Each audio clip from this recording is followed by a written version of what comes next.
Hi folks, it's time for October 20th in A Night in the Lonesome October. I stopped by Grey Malk's place last night, per her invitation, and the mistress actually set down a plate of victuals for me on the back step. I realized then that Jill was far younger than I'd thought, now that she wasn't wearing her crazy clothes and had her hair down loose rather than tied back and hidden under a bandana. And she was a good cook. I can't remember when I'd eaten so well. Afterwards, Grey Malk and I headed for the manse. It was an exceptionally clear night, and there were stars all over the sky. It just occurred to me that you're a bird watcher, I said. Well, of course. Have you seen an albino raven anywhere about? As a matter of fact, I have here and there for several weeks now. Why? It's occurred to me that it might be the vicar's companion, just a matter of proximity and a guess, really. I'll watch it for now, of course. Someone with a crossbow passed us at a distance, moving in the other direction. We stood still, let him go by. Was that him? She asked. Just a member of the midnight congregation, I said, not the man himself. Sense wrong. I'll remember this one, though. Streaks of high clouds fluoresced above us from the stars they framed, and a gust of wind stirred my fur. I hunted rats and ate out of dustbins and saw my kittens killed and was hung by my tail and abused by wicked urchins, Grey Malk said suddenly.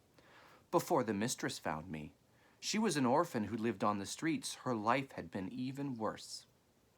Sorry, I said. I've seen some bad times myself. If the way is opened, things should change. For the better? Maybe. On the other paw, if it isn't opened, things may change too. For the better? Damned if I know, Snuff. Does anybody really care about a hungry cat except for a few friends? Maybe that's all anybody ever has, no matter how the big show is run. Still, yes, hard times really do bring out the revolutionary in a person, don't they? Well, I'll give you that. Also, sometimes, the cynicism. Like you? I suppose the more things change. So that's the manse, she said suddenly, pausing to regard the big structure which had just come into view, a few lights visible within. I've never been over this way before. No really unusual external features, I said, and no, dogs about. Let's go down and look around.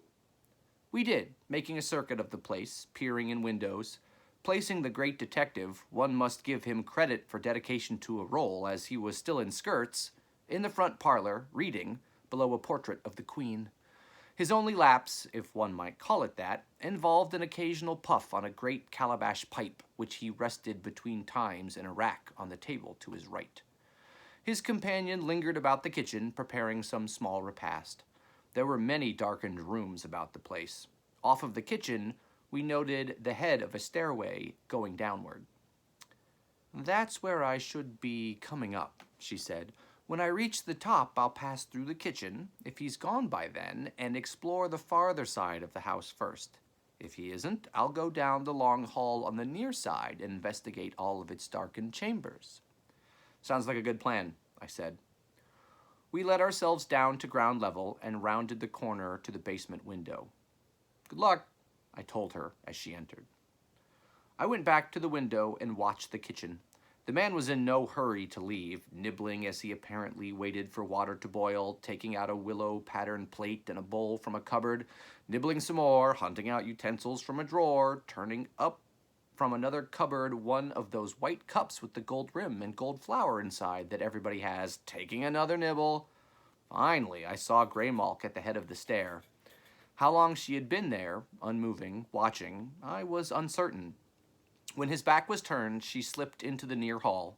As I had no vantage on that area, I made a few circuits of the house to pass the time. Checking out our new neighbor, Snuff, came a voice from a tree to the east. It never hurts to be thorough, I replied. What about you, Nightwind?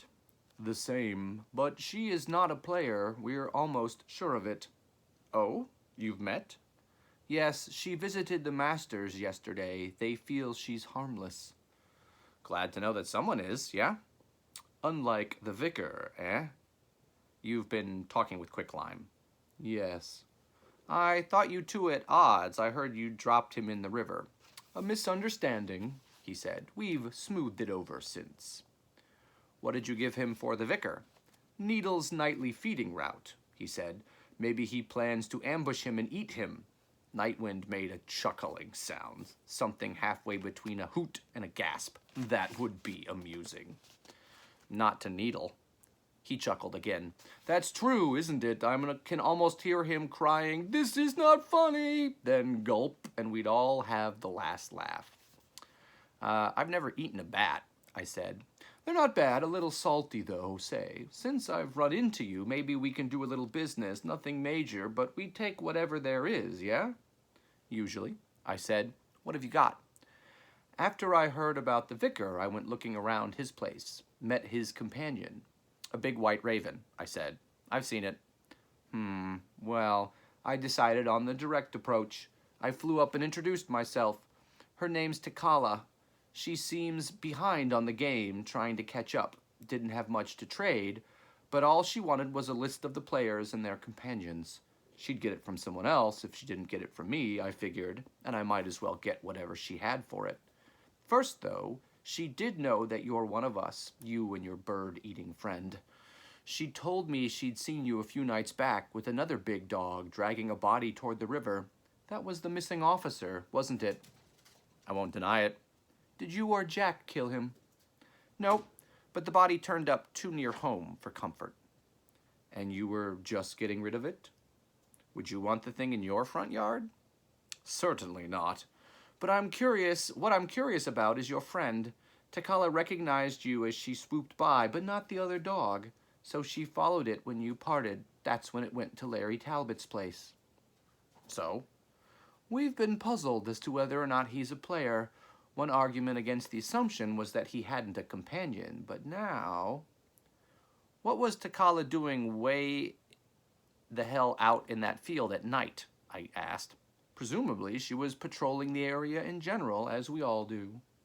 Presumably, I said, her master was involved in that man's death, and she went looking for the body after I'd moved it and found it. She was keeping an eye on it to see whether whoever'd put it there would be back to do any more with it. He was silent, and he shrank a little within his feathers. Then, that's what I was going to trade you for the story on Larry's companion, he said. But do you know how he died? She did tell me that. Just then, I saw it. A vision of the officer, drugged, knocked out, or tied up on the altar as the vicar blessed an edged instrument. Ceremonial killing, I said, at one of his midnight services. It was early in the cycle, for one, but that's what happened. Then he left the remains at our place for a bit of misdirection. He needed the extra power because he'd gotten such a late start. All right, I'll give you something else for Talbot. Concerning what? The good doctor. Done. I haven't heard anything about him for a while. The dog's astray from town. Name is Lucky. I give him some of my food when he's around, and he does favors for me. He hangs around Talbot's place, too, because Talbot saves scraps for him. He's too big for anyone to want to feed on the regular basis, though, which is why he hasn't a real home. You might even spot him in the woods or fields some night, hunting rabbits. Oh, Nightwind said, rotating his head 90 degrees to stare at the manse. That spoils one of Morris's new theories. You're a calculator, aren't you? My Quicklime was chatty. It just came out in passing, he said. If Talbot were indeed a player, and with the vicar now in the game, well, things would be moved around interestingly, wouldn't it? Yes, I admitted. So we're both checking the place out. True, I said. I don't know that Talbot's not a player, but if he is, Lucky's not his companion. Interesting. Have you or Lucky seen any other candidates about his place? No, he seems to prefer plants to animals. Can a plant be a companion? I don't know. They're alive, but kind of limited in what they can do. I don't know. Maybe. Well, this will all shake down in a few days, I'm sure. In ample time for the work to be done and the world, should I say, redeemed or preserved? Let's say messed with, either way. He closed his left eye and opened it again in a wink. And the good doctor? I prompted. Ah, yes, he replied. He was the other one Tekala knew about, but I was intrigued when she insisted that there are 3 people living out there, not 2. Oh? So I flew out to investigate during another of those nasty storms that always seem in progress in the area, and she was right. There was a big fellow lurching about the place, drunk perhaps. Biggest man I've ever seen. He was only about for a little while during the height of the storm. Then he lay down on that fancy bed in the basement, and the good doctor covered him up entirely with a sheet. He didn't stir again. Strange. Bubbo have anything to say about this? Bah! You ought to send Greymalk after him if I don't get to him first. Rats aren't as salty as bats, tougher though. He's worthless for information, won't trade for anything. Either he's stupid, ignorant, or just closed-mouthed. I don't think he's stupid. Then I'm not sure he knows where his best interests lie. Either way, he's not much use to the rest of us. I'll have to corner him sometimes. Don't eat the tail, they're no good. He chuckled again. If you find out more about Talbot or this place, let's talk again. Plants, He spread his wings and swooped away to the south. I watched him vanish into the night. Formidable. I circled the manse again, checking at a few windows. Then I heard the back door open. I was near the front at the time, and I rushed around, concealing myself beneath a tree. Good kitty, said the great detective in a well-controlled falsetto. Come visit us again sometime. Greymalk was deposited on the back steps, and the door was closed. I cleared my throat, but she sat there for a time, grooming herself before wandering off in the other direction. Suddenly, she was beside me. Are you all right? I asked her. Fine, she said. Let's walk. I headed southward. She has a good memory, that old lady, Grey finally said. In what respect? Her servant spotted me on a sudden return to the kitchen, and she heard me call out. She came back and called me by name. She was very nice. Even gave me a saucer of milk, which I felt obliged to drink. Who'd have thought anyone would look at a cat well enough to recognize it later? Not to mention remembering her name. Maybe she likes cats. Must have, if she wanted to feed you. In that case, you'd think she'd have one of her own, but she doesn't. There were no signs. Just has a good eye and a good memory then, I guess. We crossed the road, kept going. I guess so, she said. So, I got to look around pretty well before they found me. And? There's a windowless room with a wide door and a niche in its far wall, which is of stone, by the way. That old place has been through a lot of changes. Anyway, the niche seems about right to have held an altar at one time. There were even a few small crosses chiseled into the stone and a bit of Latin, I think it was. Good, I said, in one way. What's the other way? Nightwind knows about it. He came by while you were inside and we talked. The White Raven, by the way, is named Tekala. Oh, he knows her? And you were right about the vicar. It was a ceremonial killing, dues for getting into the game late. Well, it sounds as if you had a long talk. We did. I better fill you in. Any special reason we're heading this way? Yes, that's part of it. We continued to the south and a bit to the west as I told her the things I'd learned. The air grew moist as we went and the sky dark as a blot in that particular area about which heaven's artillery flickered and boomed. So you want to peer into the good doctor's windows again? In a word, yes. Cats aren't real fond of getting wet, she observed, as the soft weather got harder. Dogs really aren't crazy about it either, I said. Then, whoever wins, it'll still rain. She made the closest sound I'd ever heard to manage to a laugh, a little rhythmic musical thing. That's true, she said a little later, I'm sure. How many times in a century does the full moon rise on Halloween? 2?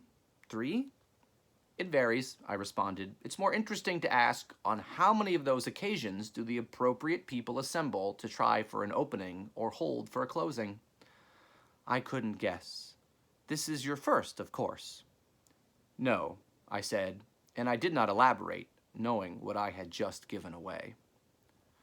We walked on through the drizzle toward the place of brightness, keeping to the road as there were a fewer wet things to brush up against there. As we drew nearer, I saw that the front door of the farmhouse stood open, light spilling out through its rectangle.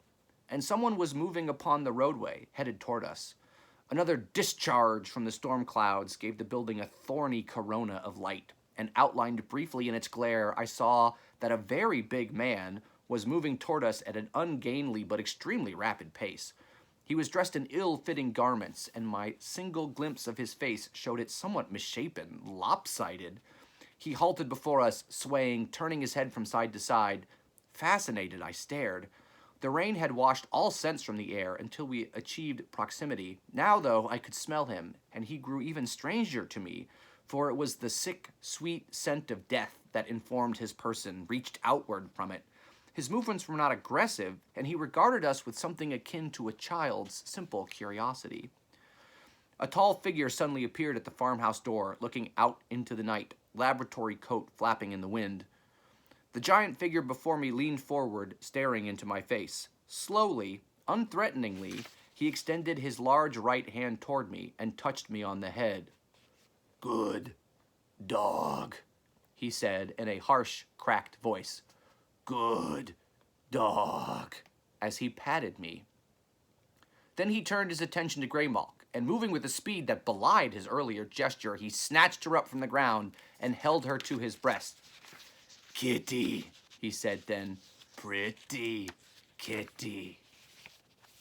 So that's him grabbing Greymalk there.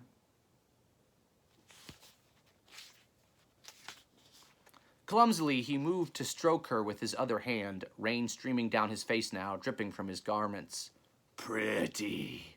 "Snuff!" Greymalk wailed. "He's hurting me! Too tight! His grip is too tight!" I began barking immediately, hoping to distract him into relaxing his grip. "Hello!" came a call from the man in the farmhouse. "Come back! You must come back now!" I kept barking, and the man dashed outside, rushing in our direction. "He's let up a little, but I still can't get free," Greymalk told me. Apparently confused, this huge man turned to the approaching figure and back again. It appeared to be the good doctor headed our way. I kept up the barking, since it seemed to have worked. When the good doctor came up beside the giant, he placed a hand upon his arms. "Raining cats and dogs, I see," he said. I stopped barking as the giant turned his head and stared at him, doubtless at a loss for words in the face of such a sallying of wit. "The doggy wants you to put the kitty down," he told him. "The kitty wants to get down too. Put her down and come back with me now. It's a bad night to be outside with all of this rain." "Bad night," the big man responded. "Yes, so put the kitty down and come with me." "Bad rain," rejoined the other. "Indeed, cat down, now. Come, now, with me." "Cat, kitty, down," said the big fellow, and he leaned forward and deposited Greymalk gently on the road. His eyes met mine as he rose, and he added, "Good dog." "I'm sure," said the good doctor, taking hold of his arm with both hands now and turning him back toward the farmhouse. "Let's just get out of here," Greymalk said, and we did.